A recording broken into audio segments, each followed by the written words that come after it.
वो है वेबसाइट के अंदर वनरेबिलिटीज़ फाइंड करना हो तो कैसे कर सकते हैं, ठीक है ना। ज़्यादातर क्या है कि जब भी कोई वेबसाइट के ऊपर वनरेबिलिटी फाइंड करना हो तो उनका जो सरफेस एरिया होता है, जहाँ मानो कि कोई लिंक है, फॉर एन एग्जांपल कि अगर मैं आपको बताऊं, जैसे CVE नंबर करके, CVE क्या है तो कि वनरेबिलिटी एक्सपोजर का पूरा डेटाबेस रहता है। जैसे जस्ट 1 मिनट, एक CVE नंबर आता है, ठीक है ना। CVE मतलब कॉमन वनरेबिलिटीज़ एंड एक्सपोजर। ये एक ऐसा कंसेप्ट है जो स्क्रीन पे आपको बताओ। यहाँ पे क्या है कि जितने भी सिक्योरिटी वनरेबिलिटीज़ होती है वो एक्सपोज होता है इसके अंदर, ताकि जैसे ही पता चले कौन सी वनरेबिलिटी है तो उस हिसाब से एक्सप्लॉइट यूज़ हो सके, ठीक है ना। तो उस हिसाब से CVE का डेटाबेस बनता है और फाइंड होता है कि कौन सी वेबसाइट के अंदर जो वनरेबिलिटीज़ है तो क्या वो वनरेबिलिटीज़ को एक्सपोज किया जा सकता है, ठीक है ना। सो एक ये CVE नंबर याद रखिएगा, सॉरी CVE नाम, कॉमन वनरेबिलिटी एक्सपोजर, ठीक है ना। अब दूसरा एक एग्जांपल बताता हूँ तो एक्सप्लॉइट DB करके है। एक्सप्लॉइट DB एक ऐसा डेटाबेस है जहाँ पे बहुत सारे एक्सप्लॉइट मिलते हैं वनरेबिलिटीज़ के तौर पे, ठीक है ना। अगर आप स्क्रीन पे देखोगे यहाँ पे कि भाई डेट कौन सी है, 4 तारीख की, मतलब February 4, 2022, ठीक है ना। सिस एडमिन यूज़र अनऑथेंटिकेटेड मेटास्प्लॉइट, इसका एक एक्सप्लॉइट है जो इधर आप डाउनलोड करके इसका पेलोड बना के यूज़ भी कर सकते हो, ठीक है ना। और अगर आपको कोई सर्च करना है तो यहाँ पे सर्च भी कर सकते हो। एक्सप्लॉइट DB का एक है पूरा डेटाबेस, ठीक है ना। तो एक्सप्लॉइट DB भी आप याद रखिएगा कि एक्सप्लॉइट DB क्या है। वेबसाइट के अंदर ज़्यादातर कौन से पोर्ट पे होता है, अगर HTTP पे हो तो पोर्ट 80 पे होता है, राइट, और HTTPS पे होता है तो पोर्ट 443 पे होता है। सो देखते हैं, उसके लिए पहले हम काली के अंदर लॉगिन करेंगे।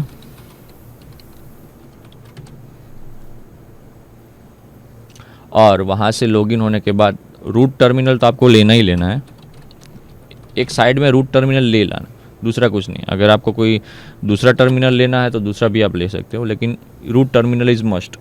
एक अलग से टर्मिनल आपको हमेशा बैकअप में रखना ही रखना है। सो निक्टो टूल होगा जो यूज़ होगा आज के इस एग्जाम्पल में, ठीक है ना। आपके पास भी अगर 2-3 अगर आप खुद रिसर्च करोगे, खुद प्रैक्टिस करोगे तो निक्टो टूल के सिवा भी बहुत सारे ऐसे मेथडोलॉजीज़ जो हैं वो काम करेंगी और आप प्रैक्टिस करोगे तब आपको पता चलेगा। जनरली ज़रूरी नहीं कि एक ही टूल से सब कुछ काम होता है, ठीक है ना। वर्डप्रेस जो है, वर्डप्रेस का खुद का एक स्कैन है, तो वो खुद अपनी वेबसाइट का स्कैन करता है वनरेबिलिटीज़ फाइंड करने के लिए। जैसे Nmap है तो Nmap पोर्ट की वनरेबिलिटीज़ की फाइंड करने के लिए यूज़ होता है। हाँ, वर्जन कौन सा है तो उस हिसाब से एक्सप्लॉइट भी बनता है, ठीक है ना। तो वो भी हम देखेंगे। जैसे फॉर एन एग्जांपल Nmap के अंदर अगर हम सर्विस वर्जन निकालें, ठीक है ना, और तो वहाँ पे अगर कोई वेबसाइट पुट करते हैं जैसे scanme.nmap.org, ठीक है, तो ये वेबसाइट के अंदर एक प्रैक्टिकल तरीके से स्कैन करके कौन से पोर्ट ओपन है वो सब पूरी डिटेल देगा, ठीक है। सो यहाँ पे हम निक्टो टूल यूज़ करेंगे।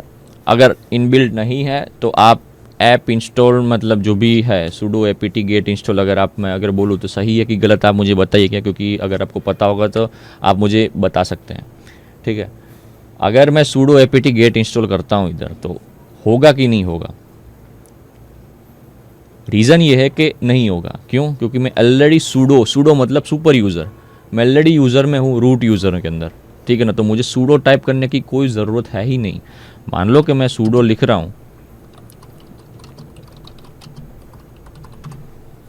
तो यहाँ पे क्या हुआ, निक्टो ऑलरेडी इंस्टॉल्ड है ही मेरे में, इसीलिए वो बता देगा।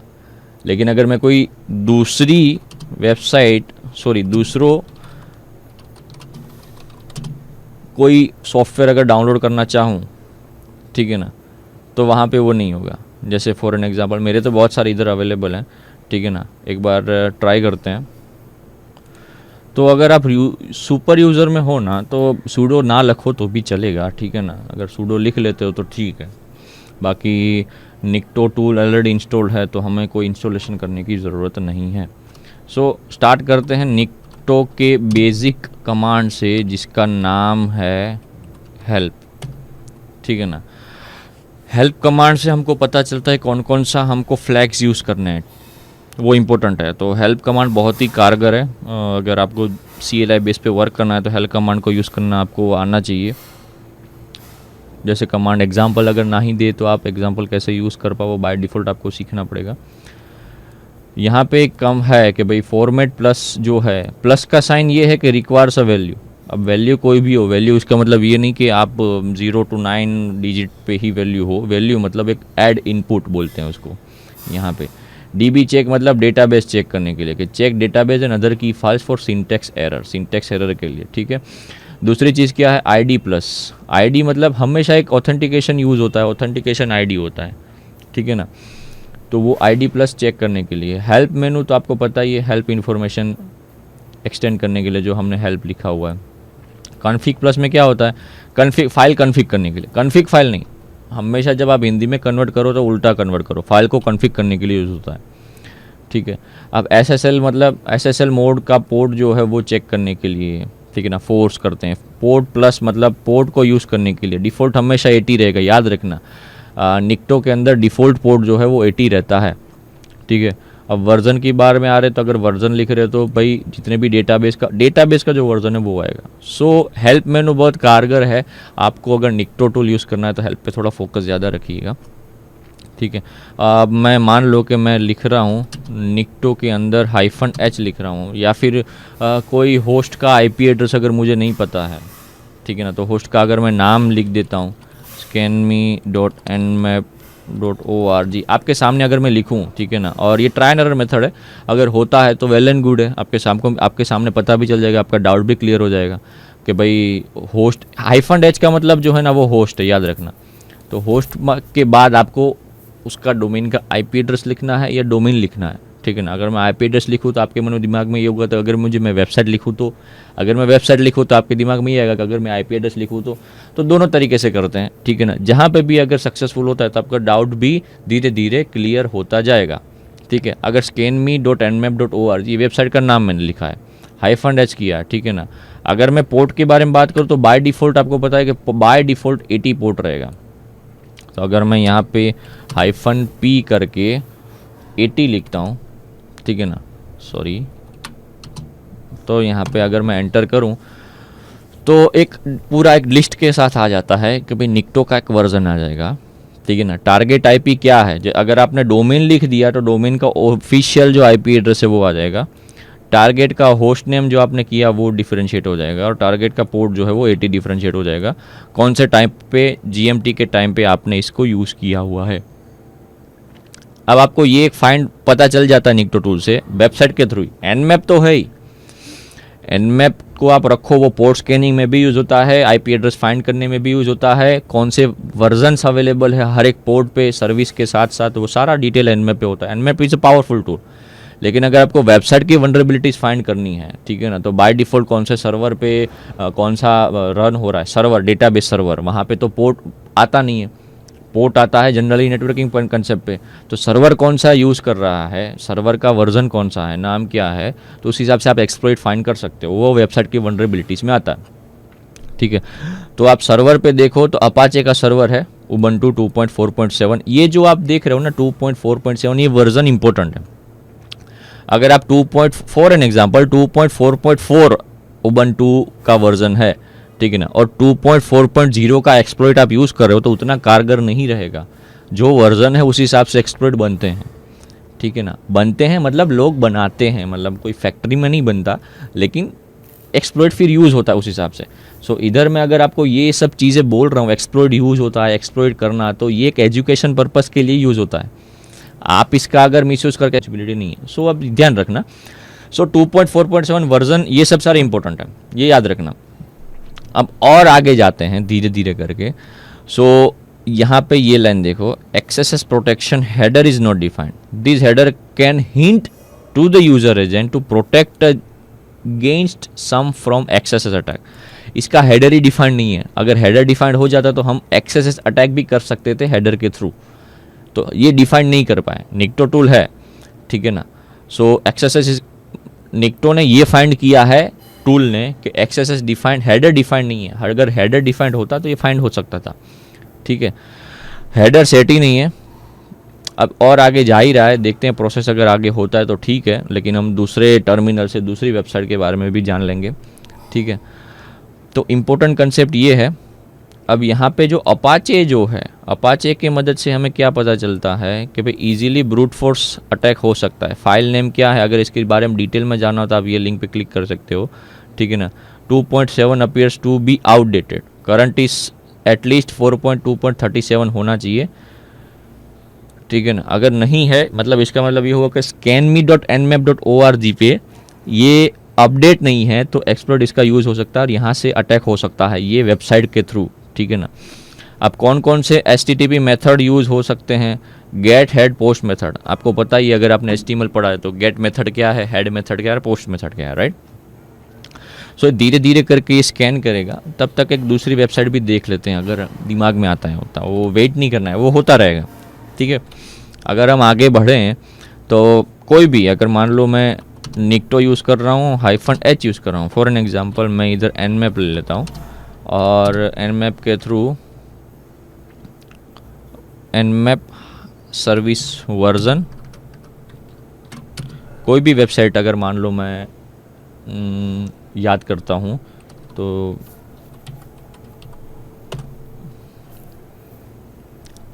और दूसरी एक वेबसाइट ले लेता हूँ, जस्ट 1 मिनट में एक वेबसाइट फाइंड कर लेता हूँ।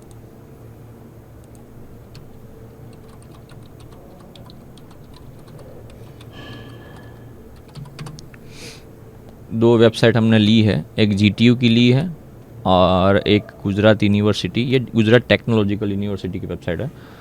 सो ये एजुकेशन पर्पज़ के लिए, सो ध्यान रखना इसका, अगर मिसयूज़ करता तो रिस्पॉन्सिबिलिटी आपकी रहेगी। कैसे आप फाइंड, स्कैनिंग की है, स्कैनिंग करने के बाद कौन से पोर्ट ओपन है और कौन कौन से वर्जन चालू है, तो आपको एक वेबसाइट का IP एड्रेस भी मिल जाता है gtu.resi.in का, ठीक है ना, nmap के थ्रू।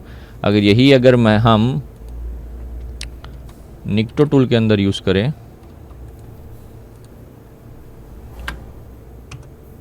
ठीक है ना, तो देखते हैं पोर्ट 80 अगर ना लिखी तो, मतलब फॉर एन एग्जांपल कि अगर हम पोर्ट 80 जो हमने लिखा था अगर हम ना लिखें, सिर्फ और सिर्फ होस्ट के बाद IP एड्रेस पुट करके हम, या फिर डोमेन नेम पुट करके स्कैन करते हैं, क्या होता है, पोर्ट 80 अगर रहने देते हैं तो रहने देते हैं, लिखने की कोई ज़रूरत नहीं है, तो आता क्या है, वर्जन सेम, टारगेट IP का काम, टारगेट का होस्ट नेम, आपने जो होस्ट नेम लिखा ये 13.127 वही टारगेट पोर्ट 80, बाय डिफ़ॉल्ट 80 रहेगा, आप लिखो कि ना लिखो। तो ये आपका एक डाउट क्लियर हो गया। अब कौन से टाइम पे स्टार्ट हुआ है वो भी आपको बता देगा।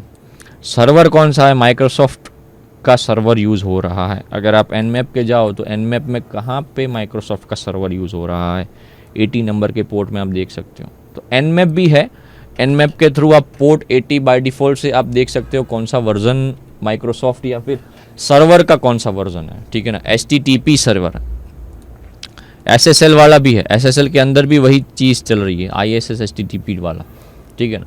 तो वेबसाइट की रिगार्डिंग ये जो कंसेप्ट है, जाने की मैं आपको और बताऊं, यहाँ पे एक एक करके और आएगा। Retrieved X powered by header ASP.NET है। Anti clickjacking X frame option header is not present, एक एंटी क्लिक जेकिंग आता है और जो उसका हेडर है वो प्रेजेंट नहीं है। तो एक एक करके ये फाइंड करेगा, ठीक है ना, और डेटाबेस में हमको डिफाइन करेगा। ये गुजरात यूनिवर्सिटी की वेबसाइट है, वो अभी स्कैन हो रही है तो उसके रिगार्डिंग हम वेट करेंगे। लेकिन यहाँ पे GTU की वेबसाइट के लिए हमने जो स्कैनिंग की थी वो अभी चालू है।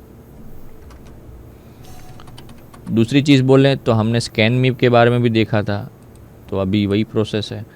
सो एक निक्टो टूल ऐसा है ना कि वनरेबिलिटीज आप फाइंड कर सकते हो, उस हिसाब से एक्सप्लॉइट निकाल सकते हो। जैसे अपाचे है तो अपाचे के रिगार्डिंग आप जो एक्सप्लॉइट निकालना हो तो एक्सप्लॉइट DB के पे जाके आप निकाल सकते हो, CV नंबर भी आ सकता है, ठीक है ना। एक और देखते हैं अगर हेल्प होता है तो, nikto-h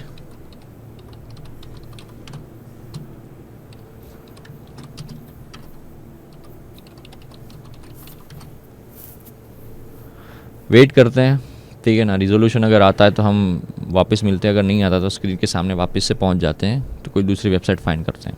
ये ट्राई एंड एरर मेथड है। अगर आपके कोई वेबसाइट अगर आपको फाइंड करना है उसकी रिगार्डिंग, तो हम nmap यूज़ करो, निक्टो टूल यूज़ करो, वनरेबिलिटीज़ के अंदर कैसे अटैक हो सकता है तो वो फाइंड हो पाएगा। सो वेट करते हैं।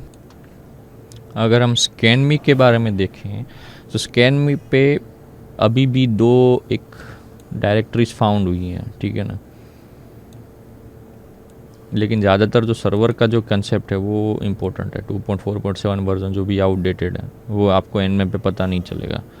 सो कौन सा आपको अपडेटेबल रखना है वो यहाँ निक्टो टूल से आप फाइंड कर सकते हो। अगर हम दूसरी कोई वेबसाइट पे देखें जहाँ पे हमने काम किया था, जैसे GTU की वेबसाइट पे था, तो वहाँ पे सर्वर स्टेटस है, जो Apache server status interface found protected है, फॉरबिडन है, मतलब अपाचे सर्वर भी यूज़ हो रहा है। Second thing, CGI directories found है, लेकिन इम्पोर्टेंट ये है कि भाई सर्वर का जो बैनर है वो banner in the sense change हो चुका है। मतलब एक साइड से वेब एप्लीकेशन फायरवॉल लगाया हुआ है कि भाई फ्रंट एंड में आपको ये दिखेगा, लेकिन एक्चुअल में जो है वो 2.0 AWS अमेज़न वेब सर्विस जो भी है उनका नाम रख दिया गया है। तो प्रॉक्सी वहाँ पर अवेलेबल है, ताकि अगर कोई आउटसाइड नेटवर्क पे कोई स्कैन करता है तो वहाँ से ये फाइंड हो सकता है, मतलब ये नाम है, एक्चुअल में ये नाम रख दिया गया। सो आप उस हिसाब से आप एक्सप्लॉइट भी फाइंड कर सकते हो। जैसे CV नंबर आता है एक्सप्लॉइट DB में जाके, आप एक्सप्लॉइट DB पे जाके भी CV नंबर फाइंड कर सकते हो, ठीक है। सो इम्पोर्टेंट कंसेप्ट ये है कि आपको अगर वेबसाइट के बारे में कोई जानकारी चाहिए या स्कैन चाहिए तो ये नेक्टो टूल से आप फाइंड कर सकते हो।